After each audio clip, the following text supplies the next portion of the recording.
All right, we'll get started. Carson is Carson's out of town, and I am filling in for him today, teaching. And Stan, as you've probably seen or heard somewhere, is filling in the pulpit today. So you get a dose of me and Stan today instead of Carson. So I don't know if it's good or bad. I think it's good either way, hopefully, but it's different. So there's that. So just a 1 week lesson here. I did not want to continue. I did not want to pick up on Revelation, mainly because Carson's, he's got a plan and he's got a he's rolling and he's doing his thing, and I didn't want to do that and him not know exactly where I got to, and that's not really my forte anyway, teaching Revelation. I could if I had to, but since I don't, I'm not going to.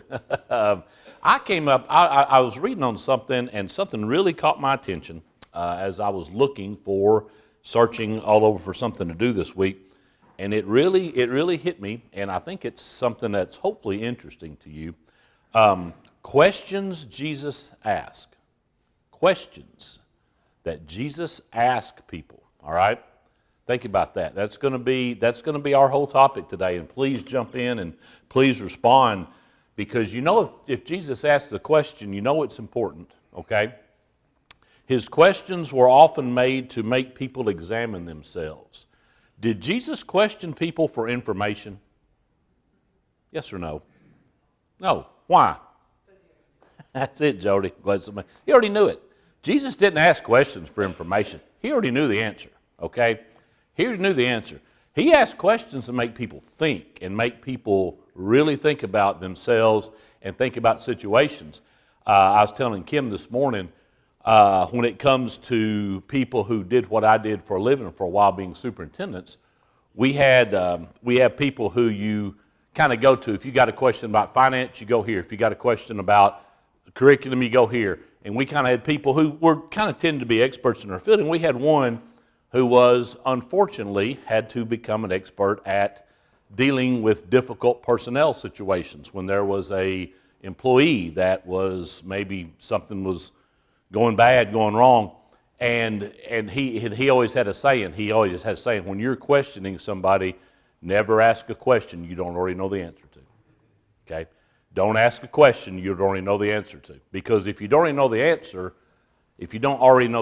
what they tell you, you don't know if it's true or not. Okay? So Jesus, very different than that situation. He knew the answer because he was Jesus, not because he had done some research. He knew the answer, but he still asked, and we can learn a lot from the questions that Jesus asked. He always knew the answer, but it always came out good. And not just Jesus. Let's step outside of the realm of Jesus here in a minute, and we'll be right back in it. On a personal level, a good question can really cause someone to think. Okay, it really can. In education, we talk about higher level questionings, Bloom's taxonomy. Okay, we talk about this higher level questioning. You can ask a student, "What's 2 plus 2?" They're going to give you an answer. Okay, that's a question. It's a legitimate question. But why does it matter? Why do you have to know what 2 plus 2 is? What's that going to do? But we go way beyond that. We ask questions about science and about all kinds of stuff, and we want people to think. We don't want a regurgitated, memorized answer. I taught history. And what's history? Facts. Okay, history's facts. So I could ask all day who won the Civil War. I could ask all day who was the general in a certain battle. Okay, but how did this battle affect the economy, and what effect did it have down the road on the formation of the United States?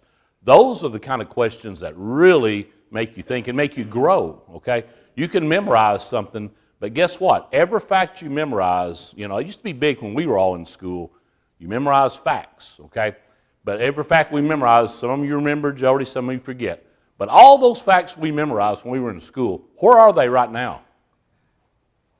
They're all right here. You can look them all up right now. We memorize the state capitals. I can pull up a map in 10 seconds that has all the state capitals right there, you know. So memorizing stuff is not quite what it used to be. It's about application. And Jesus did these things. I'm going to give you the verses that these questions came from, and you can look them up, but you're all going to know the context. These are things that as mature Christians, you're going to know the context. So I'm just going to give them to you. And the first one, we're going to kind of, the first one's not real detailed. We're going to go over it pretty quick. And it's actually God asking the question. But as we know, we talk about the Godhead. Jesus was there at this time too. You remember the first question man was asked was in the Garden of Eden. And God asked Adam what? Remember? That's right, Rick. Where are you? Where are you? Let's go back to my original thought. Did God know where Adam was? Absolutely. Absolutely, God knew Adam was. So what did that question mean? Where are you? It was more than just where are you. It was where are you, why are you there, and what have you done? Okay? And Adam did not want to answer the question. You know, where are you? That's an easy question. Well, I'm over here. I'm behind this tree. If somebody asks us, where are you? Right now, if somebody texts you, where are you? What would you say? I'm in church, or you're in Sunday school, or I'm, tomorrow it might be I'm at work. That wasn't what God wanted to know. He wanted to know, where are you? And he wanted to know, Adam, where are you what? Spiritually. Where are you spiritually? When God asks us where we are, and I think we can turn all these questions around to asking us. Every question I tell you today, I want you, if you have a chance during now or maybe later as you ponder on it, turn that question around to you. If God asks you right now, where are you? He knows where you are. But where are you? Okay? He was asking about the spiritual location. Okay? We can be in church physically, but what? Miles away spiritually. Okay? We can be in church physically, but miles away spiritually. If somebody asks you where you are and you say you're in church, that's great. That's a good answer. But that's not the answer God was looking for, and that's not the answer He's looking for today when He asks you where you are. If He asks you, where are you? Anybody, where are you? Well, I was in church 3 days this week. I went to church 3 times this week, 4 times. No, where are you? Okay, that's what He wanted to know. What God wanted to know is where are you, Adam? Okay, where are you at? And that's what God asked us today. Where are you? All right, knowing physically where we are, but not necessarily, not wanting us to think about where we are spiritually. Thoughts on that? Comments? Like I said, that one's pretty straightforward. That one's pretty plain and simple. So move on, but I do like that. I do want you to think about that. And I want you to ask yourselves these questions occasionally, thinking about God asking you these questions, or Jesus. All right. Second question. Jesus and His disciples are on a boat, and there's a bad storm, and they are freaking out. And they do not know what to do, and they're thinking, I'm going to die, the boat's going to sink, and where's Jesus? Anybody? What? He's asleep. Jesus is asleep. Well, they go and wake Him up, and they tell Him the situation, and what's His question? Why are you afraid? Right. Could be a lot of different words, but why are you afraid? All right? Now, we're going to talk about that for a little bit. Why are you afraid? We're going to talk about the disciples and the situation there, but we're also going to be talking about us today when we talk about why are you afraid. That's Mark 4:40. If you're looking for it in your Bible, that's Mark 4:40 is where Jesus asked that question. Why are you afraid? The storm.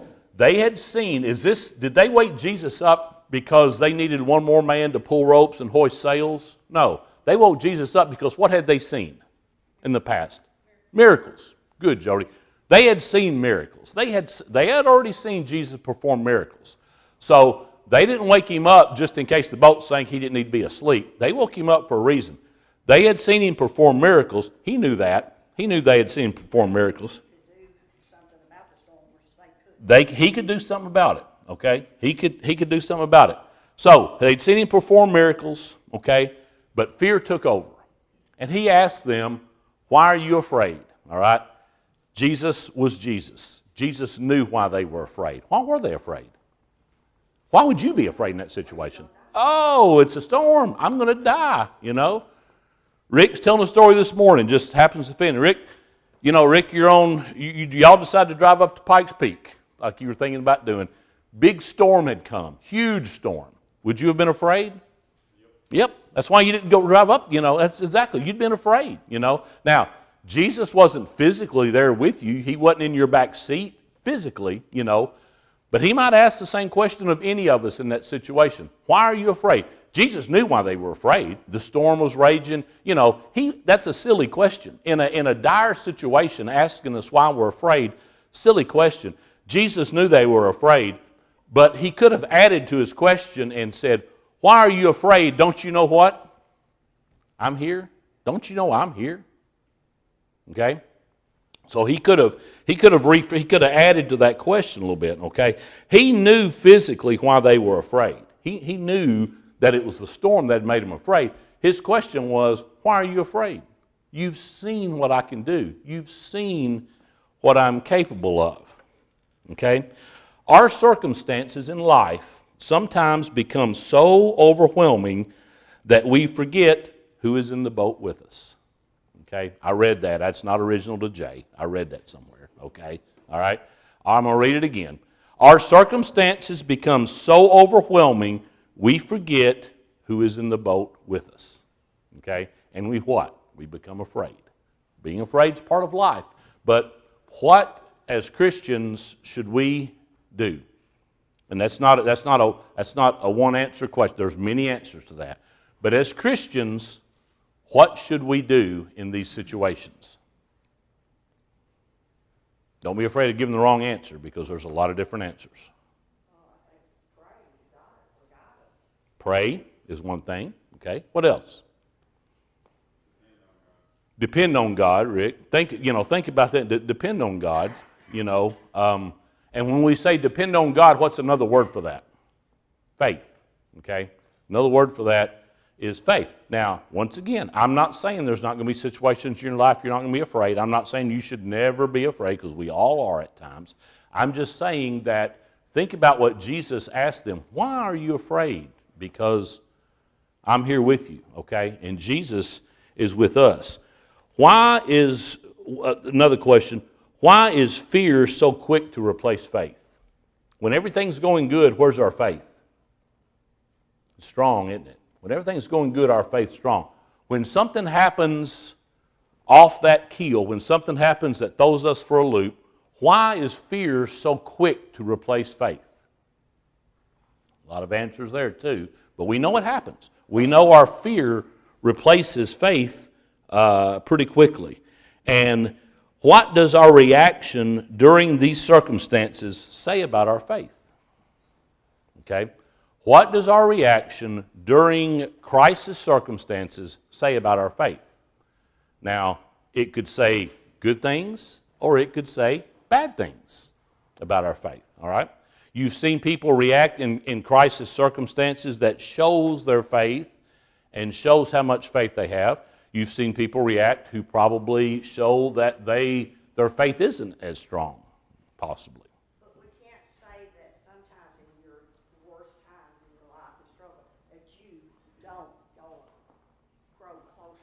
Yes. Which is what we all should. Right. But there are instances, I know with me, yeah. I grew closer. Yes. And Jim told me that's what you was supposed to do. And I agree with that. That is exactly right.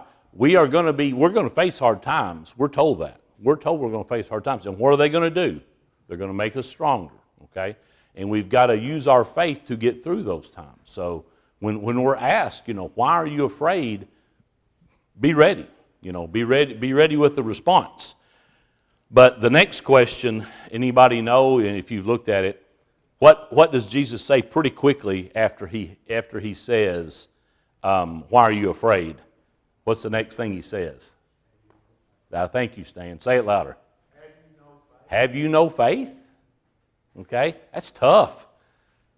My response would be, yes, Jesus, I have faith, but what? The water's coming in the boat. The water's actually coming in the boat. That's right. That's right. That's right. That's right. It's a good answer, Rick. Yeah, I've got faith. That's why I woke you up, because I know you can fix it. All right? I know you can fix it. That's exactly right. And that did show some faith. That showed some faith, just the fact that they woke him up. But when they woke him up, Rick, it probably wasn't, hey, Jesus, we're about to die, so come on, fix this. It was what? Panic. It was absolute panic, all right, that they woke him up with. And that's why he said, do you have no faith? Okay? So, not easy. Don't want you to think that I'm saying what we just talked about right there is easy. It's not easy. But it's an opportunity to grow, and it's an opportunity to use our faith to not forget. You've all heard that before. That's nothing new. Don't forget who's in the boat with you. You've all heard that before. That's something that's been said. But it's not easy to do. Yeah, it's easy to say, but it's not easy to do. So why are you afraid? What does our reaction in crisis situations show about our faith? It's something to think about. Please, comments. Sometimes, though, you're right. It doesn't happen just automatically. You have to work at it. Right. Keep going to God and keep working. Yep. So Yep. your faith will. They didn't wake Jesus up right away, I don't think. They kind of tried to fight the storm for a while, and it became bad enough that they said, we need help. And our situations in life, what happens? We fight it on our own for a while, and then we finally say what? We don't actually say it, but it's something interesting to think about. We say, what? It's time to what? Time to wake Jesus up. Well, we don't have to wake Jesus up. He's there all along, and he was there with the disciples all along, or the apostles all along. We don't have to wake him up, but that might be a good thing to say, when you get in a situation. It's time to wake Jesus up. Okay? I think that we know that Jesus is with us. Right. God is always there. But the question, why are you afraid from the spiritual aspect is, well, I'm afraid for my physical life. Yes. I'm going to die. Yes. So we become more in love with our physical life and not realize this isn't our goal.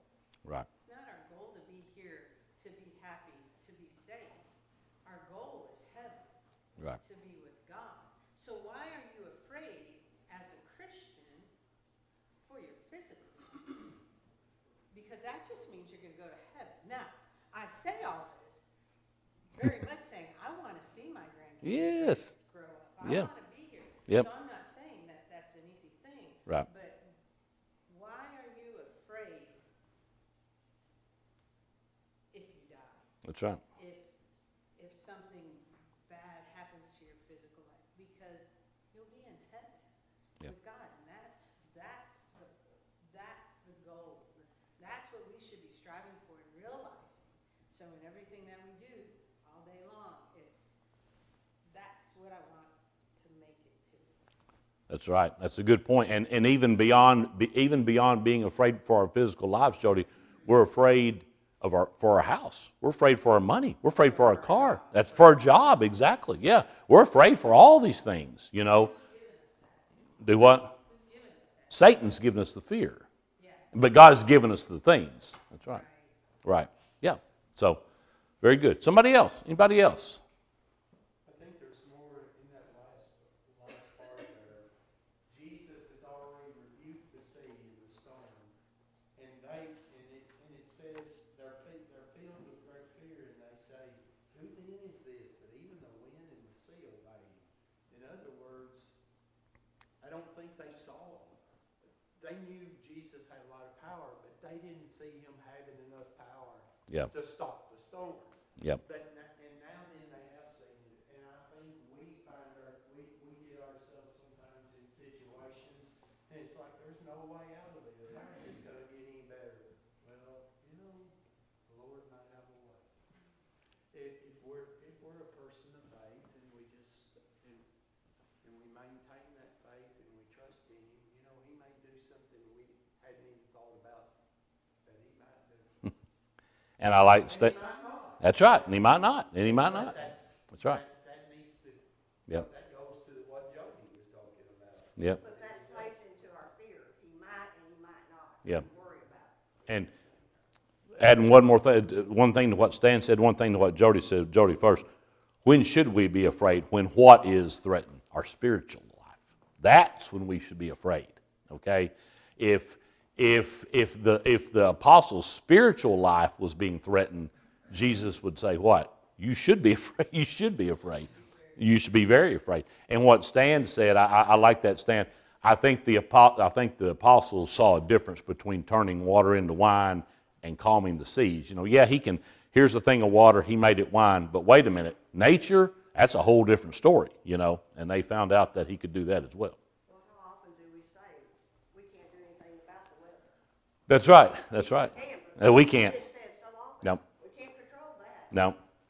I would sure cool it down if I could, but I can't. I can't.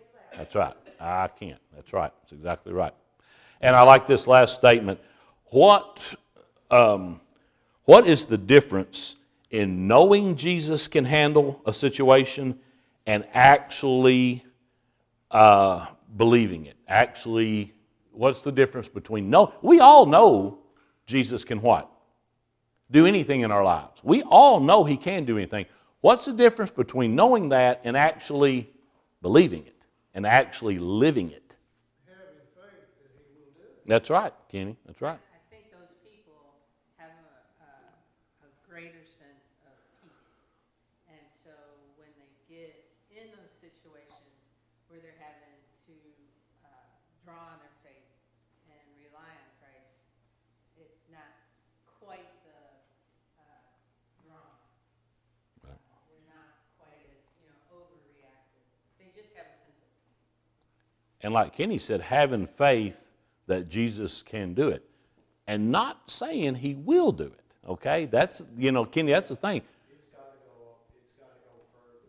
He may not. That's right. Yeah, that's what I was going to say. Yeah.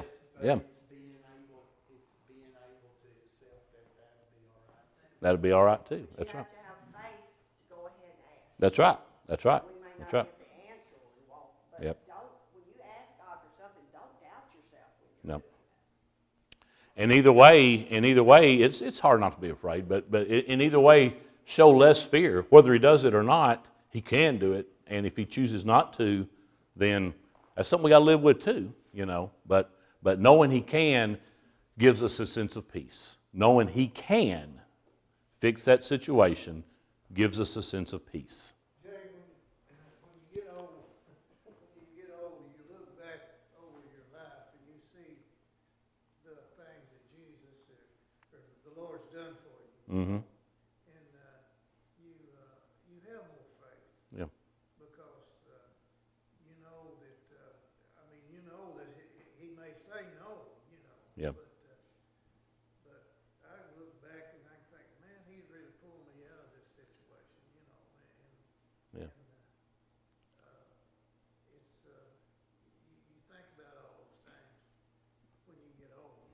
It's just something you look back on and you think, boy, I made it out of that mess, when Jesus pulled me out. And probably at the time, you might not have thought that. You might have just thought it's something that happened, but then you look back on it and you say, that couldn't have been just me. Yeah, that's right. I've heard that before, Kenny. I've heard, and at any age, but especially the older you get, because you have more things to look back on, And you look back and you say, yeah, at the time, I just thought that was something that just happened. But you say, what? No, that was God. That's right. That's right. It wasn't just something that happened. All right, very good. Now, to me, this next one, there's two more. Actually, there's a few more, but anyway, here's the most important one, Matthew 15:16. To me, Matthew 15:16 is probably the most important one. When he asked the disciples, the first question I'm not going to talk about, we're going to talk about the second one. The first question he asked the disciples, and this isn't Matthew 15:16, but a little before that, who do people say I am? Okay, that's a question, legitimate question. I think Jesus knew, but I think he wanted an answer. Who do people say I am? And we know the answers that were given. Some say John the Baptist, some say Elijah. We got a lot of answers there. But you all know what's next. You all know what the most important question is, and that's what? Who do you say I am? Who do you say I am? All right? That right there, folks, when we get right down to it, this question right here, in my opinion, it's just my opinion, is probably the most important question Jesus asked. because it's something he asked us. And our response determines, and I'm not gonna sugarcoat this. And I'm gonna tell you it's my opinion, but I'm gonna tell you it's my opinion from studying. This question determines our salvation. Okay? Is that too deep? You think I'm going overboard right there? Or not? This question determines our salvation. Who do you say I am? Who do you say I am? Right. Hey, give us another reference, though. It's 16, 15. I'm sorry, did I write it down wrong? 16:15. You said 15, 16. My temporary dyslexia kicked in there at one point. So, yeah. 16:15. Sorry about that. 16:15. So, we know the situation. Let's go back real quick. We know the situation. Jesus asked the disciples, who do people say I am? And they give him 3 to 4 responses. You know, we all know kind of what they say, you know. And then he asked them, who do you say I am? Okay? And who speaks up? Peter. Peter speaks up. Of course he does. Of course he does. Peter speaks up. Well, in this case, he was right. Peter's not always right, but in this case, Peter was right.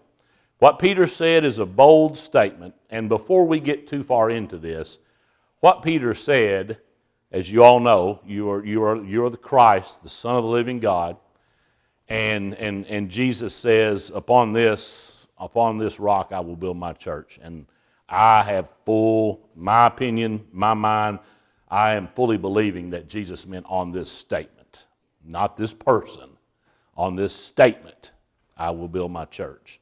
That he says you're the Christ, the Son of the living God. So, your faith isn't what other people say about you, okay? Because other people said what? The apostles could have believed, maybe he is John the Baptist, maybe he's Elijah, you know, maybe he's a prophet, maybe he's one of the prophets. So your faith is not what others say about Jesus. It's not what your parents said about Jesus. It's not what the preacher you grew up with said about Jesus, all right? Your faith is what you say about Jesus.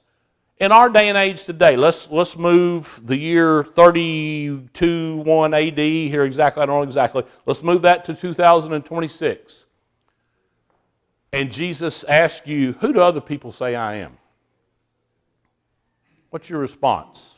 What's the response we might hear at this time?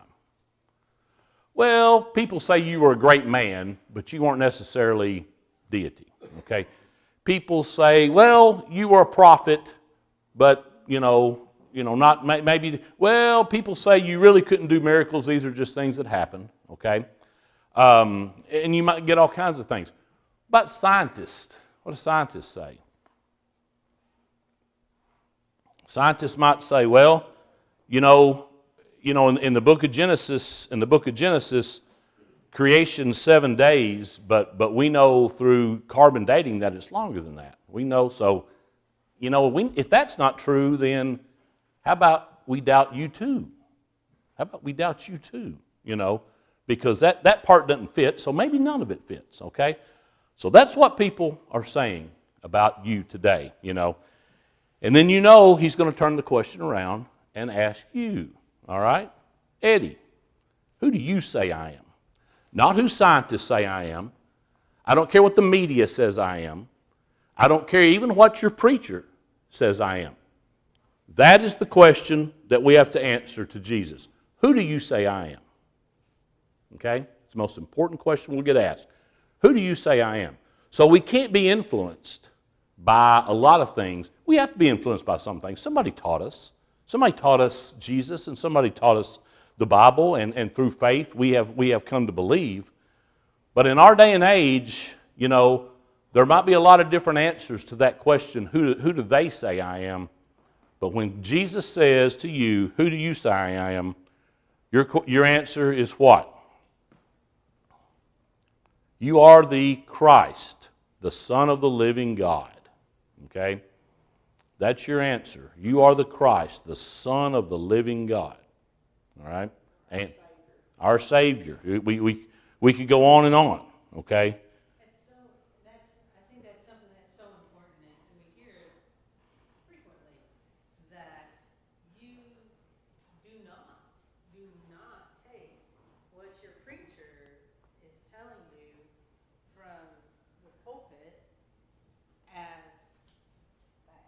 Right.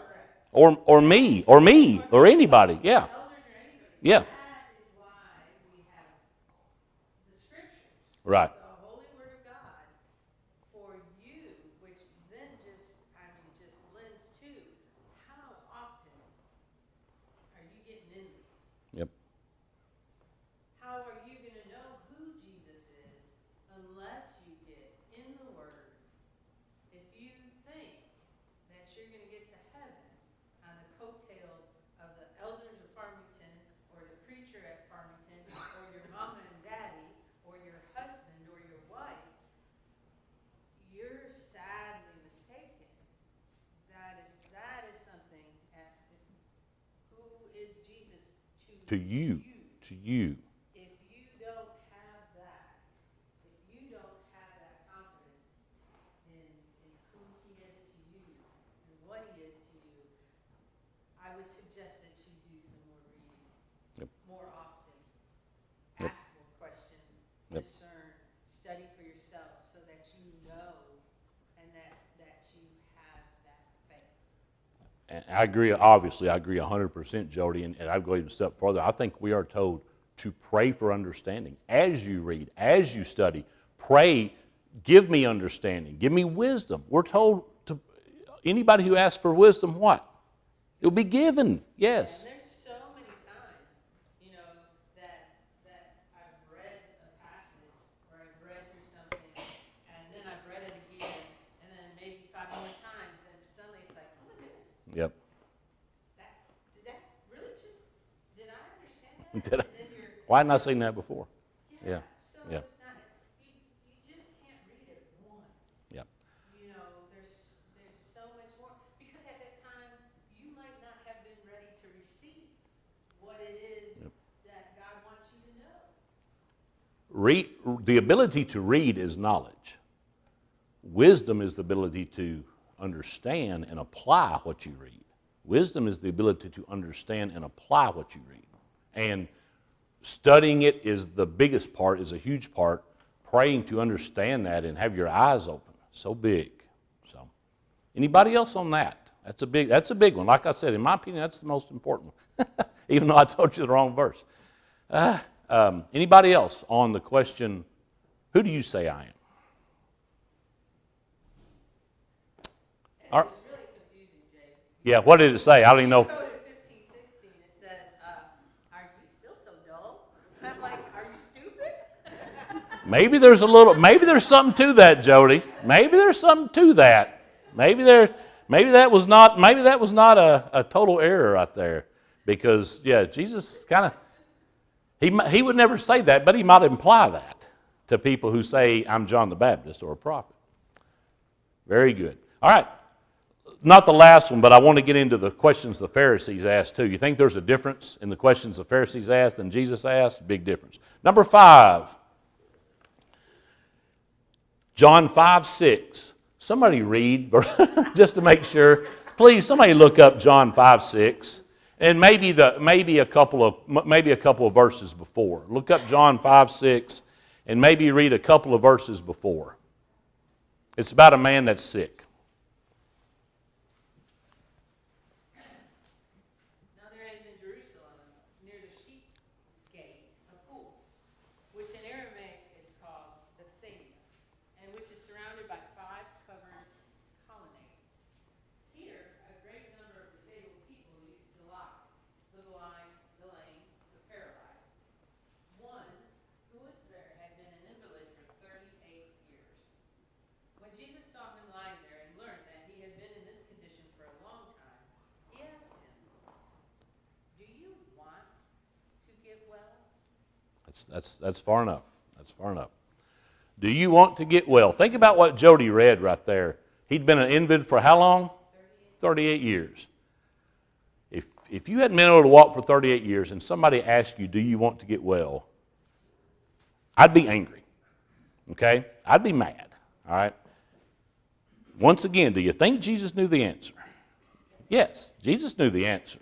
This man had been an invalid for 38 years, and the first thing Jesus says to him is, do you want to get well? Okay. Jesus wants us to play a part in it. He does. He does. He doesn't want us, I'll just do it for you, That's right. But so much of it is he plays on that all the time. Physical. That's right. or That's right. spiritual? That's right. That's what this comes down to, Jody. Do you want to get well was not a physical question. Everybody knew the answer to that. Everybody knew the answer to that. When Jesus asked us, do we want to get well, it's a spiritual question. Do you want to get well spiritually? And you know what? We would think automatically in our brains, everybody's answer to that would be what? No, I'm not talking physical, I'm talking spiritual now. Your answer would be what? Yes. Yes. Do you want to get well spiritually? Let's take the physical part out. That's an easy answer. Of course you want to get well. Let's take it to a spiritual level. Do you want to get well spiritually? We would think everybody's going to say, yes, of course I do. But what? Are you willing to do what it takes? Yeah, he's looking for the heart. Yeah. Yeah. Are you willing to do what it takes? Are we willing to do what it takes to get well spiritually? Because what does that mean?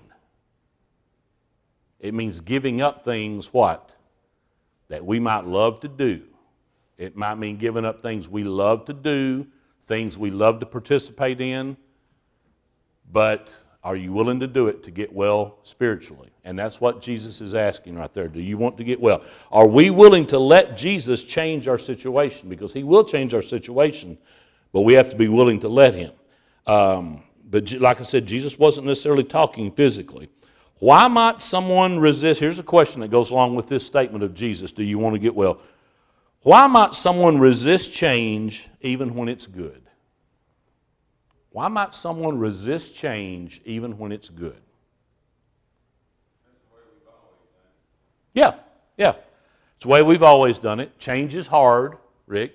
What does change mean? Just like I said, getting well spiritually, what does change usually mean? Giving up something we're, what? Comfortable with.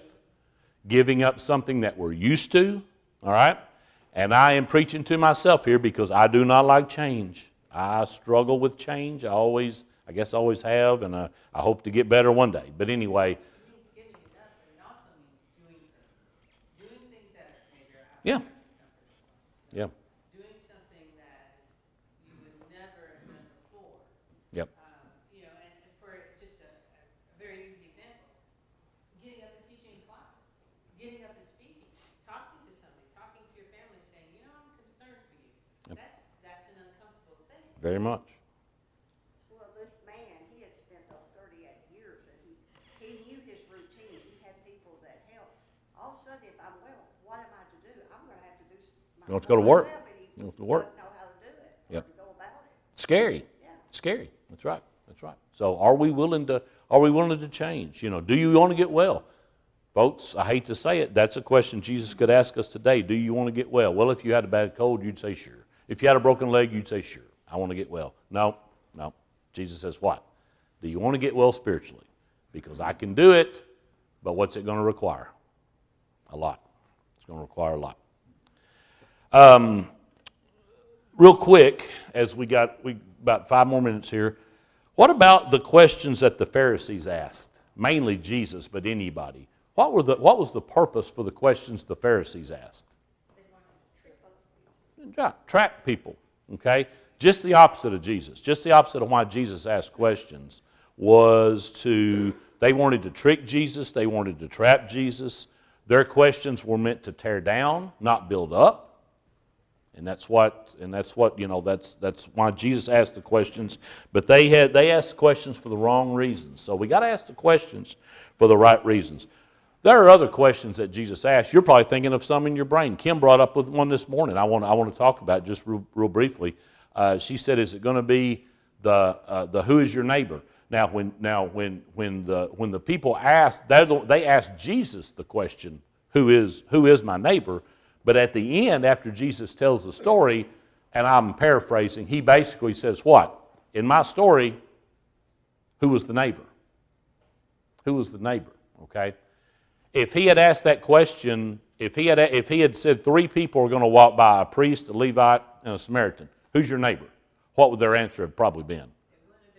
The priest or the Levite would have been their answer probably. That's who my neighbor is, okay? He's my priest, he's my this, whatever. After the story, Jesus says what? Who's your neighbor? Well, the answer is pretty easy then. It's the Samaritan, okay? It's pretty easy. So Jesus asked us the same thing. Who's your neighbor? Is it the person of the same color that lives next to you? Is it the person who likes to do exactly what you like to do? Is that your neighbor?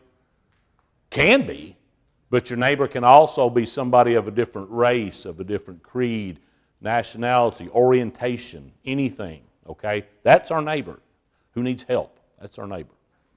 And on the as far as the Samaritan, as far as the Pharisees and the woman at the well, I like this question Jesus asked. Woman, your accusers, what? Where are they? Where are they? Once again, Jesus knew where they were. They walked away. He watched them. He watched them walk away, okay? So what? You go, you go too. So Jesus said, there's more. There's other questions Jesus said. I love that one, even though it wasn't in part of the study that I did. It said, where are your accusers? Where are your accusers? If Jesus is on our side and we're doing the right things, or we're trying to do the right things, we're going to mess up all the time. What does it matter about our accusers? Because they have what? Sinned too.